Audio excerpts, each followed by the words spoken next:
Latest news के लिए subscribe करें और बेल आइकन पर क्लिक करें।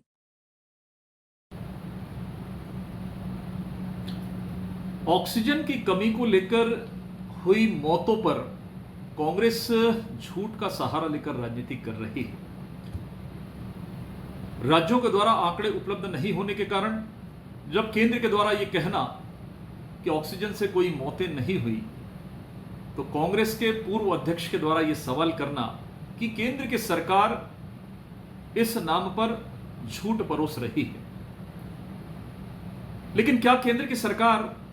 कोई डेटा जनरेट करती है क्या? ये राहुल गांधी जी को समझने की आवश्यकता है, कांग्रेस के नेताओं को समझने की आवश्यकता है कि जो स्वास्थ्य का विषय होता है वो राज्य का विषय है और राज्य जो डेटा भेजते हैं उसको संग्रहित करके जो संख्या आती है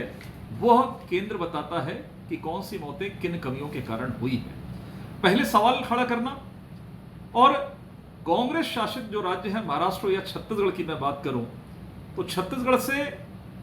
एक भी आंकड़े इस तरह के नहीं दिए गए केंद्र को कि उनके यहां कोई ऑक्सीजन से मौतें हुई हैं क्या। तो मुझे लगता है कि राहुल गांधी जी को सवाल खड़ा करने के पहले कांग्रेस शासित राज्यों के मुख्यमंत्रियों से यह पूछना चाहिए कि वो गलत है कि राहुल गांधी स्वयं गलत है।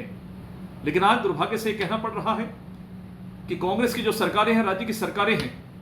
ऑक्सीजन की कमियों के कारण जो उनके राज्यों में मौतें हुई हैं, अपनी छवि को बचाने के लिए उन्होंने केंद्र की गाइडलाइन जो थी कि डे टू डे रिपोर्ट्स देना है, उन रिपोर्ट्स को वो नहीं देकर अपने को बचाने का प्रयास कर रही थी। छत्तीसगढ़ के स्वास्थ्य मंत्री टीएस सिंहदेव जी का यह बयान कि छत्तीसगढ़ में ऑक्सीजन से कोई मौतें नहीं है, बड़ा हास्यास्पद है और बहुत शर्मनाक है।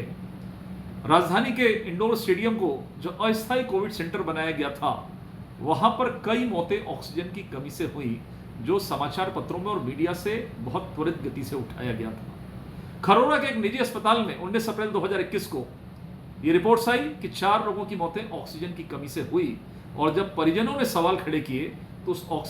उस अस्पताल को सील किया गया। बावजूद इसके इस बात को झूठ का सहारा लेकर कहना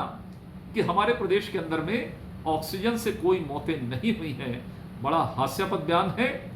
और केंद्र पर आरोप लगाना, केंद्र तो जो राज्यों से डेटा आते हैं, जो राज्यों से आंकड़े आते हैं, उनको संग्रहित करके वो आम जनता के बीच में रखते हैं। मुझे लगता है इस पेंडेमिक के समय में लोग कोरोना से तो परेशान हैं, लेकिन कांग्रेस की जो अफवाह फैलाना, झूठ फैलाना, और विशेषकर जिस तरीके से राहुल गांधी जी एक ट्विटर का उपयोग करके 2 शब्दों में जिस तरीके से एक गलत तथ्यों को रखते हैं, मुझे लगता है ऐसे समय में कांग्रेस जिस तरीके का व्यवहार कर रही है वो बहुत शर्मनाक है।